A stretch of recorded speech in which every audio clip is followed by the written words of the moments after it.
अच्छा, क्या ये रेमेडी हस्बैंड वाइफ वाले मैटर पे भी काम करेगी? नहीं, हस्बैंड वाइफ का अगर मैरिड लाइफ डिस्टर्ब चल रही है तो वो 3 दिन लगातार एक मोरपंख और एक बांसुरी राधा कृष्ण मंदिर में जाकर चढ़ाएं सुबह के समय अराउंड 10 से 11 ये के बीच में। दोनों लोगों के लिए लागू होगा? नहीं, दोनों लोगों के लिए लागू नहीं होगा, मैरिड लाइफ के लिए नहीं। जैसे दोनों लोग मीन्स कि ये हस्बैंड वाइफ वाले ही दोनों लोगों के लिए लागू होगा? अगर वाइफ नाराज है तो हस्बैंड करेगा ये? दोनों लोगों के लिए लागू होगा। वाइफ अगर नाराज है तो हस्बैंड कर सकता है, हस्बैंड अगर नाराज है तो वाइफ कर सकती है। सेम रेमेडी कर सकते हैं। एक मोरपंख एक बांसुरी राधा कृष्ण मंदिर में जाकर कृष्ण भगवान को समर्पित कीजिए, साथ ही साथ उनसे हाथ जोड़िए और प्रार्थना कीजिए कि जो प्रेम आपके और राधा जी के बीच में है वही हमारे एक रिलेशन में आए, और जो भी गलती की अपनी क्षमा मांग लीजिए। कई बार देखते हैं अनबन खटपट ज़्यादा बढ़ती रहती है और वो बहुत ज़्यादा जैसा कि डिवोर्स तक भी पहुंच जाता है। तो उसके लिए क्या हम जो है पहले से प्रिपेयर अपने आप प्रिकॉशन ले सकते हैं? जैसे दोनों के बीच में लड़ाइयाँ काफ़ी चल रही है, ठीक है, एंड डिवोर्स केसेस तक बात ना पहुँचे, उसके लिए आप क्या सजेस्ट करते हो? देखिए, अगर डिवोर्स कुंडली में अगर किसी भी जातक की कुंडली में अगर लिखा हुआ है डिवोर्स का योग, तो होना तो है ही 110%। लेकिन आपने जैसे बोला कि फिर भी रोका जाए, अगर मान लेते हैं कि है, आपने बताया कि अगर किसी के साथ कुंडली में ये प्रॉब्लम है तो डिवोर्स होंगे या सेपरेशन होगा।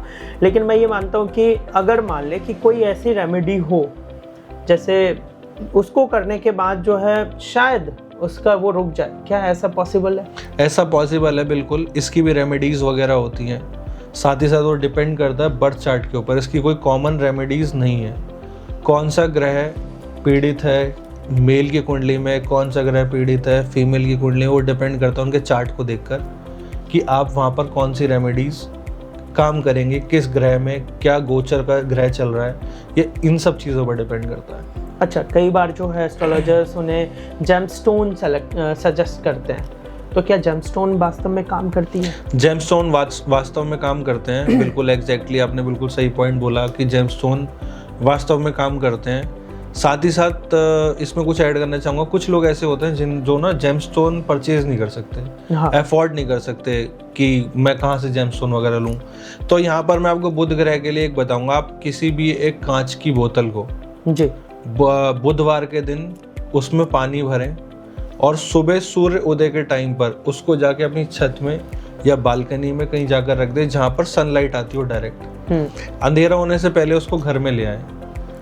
नेक्स्ट डे आपको विदिन 3 डेज करना है लगातार, वेडनेसडे, थर्सडे, फ्राइडे। ठीक है। फ्राइडे की शाम को जब आप बॉटल को लेके आएंगे तो आपको जब भी पानी पीते हैं तो थोड़ा थोड़ा पानी उसका मिला के अगर आप उस पानी को पिया जाता है तो आपकी बुध ग्रह का अगर आप जो रतन होता है पन्ना, अगर आप उसको नहीं पहनते हैं, जेमस्टोन को नहीं पहनते हैं, तो वैसे ही काम करेगा।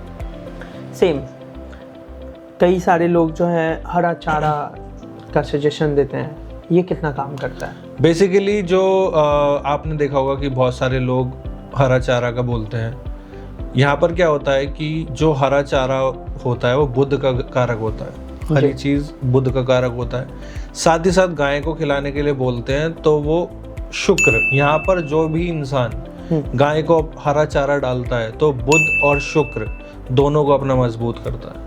बुध हमारा बिजनेस फ्लो बढ़ाने में, बिजनेस का कारक भी बुध ही है हमारा, शुक्र हमारा लग्जरी का कारक है। तो यहाँ पर गाय को अगर कोई हरा चारा फीड कराता है, खिलाता है जानवरों को, तो बहुत अच्छी बात है। ओके।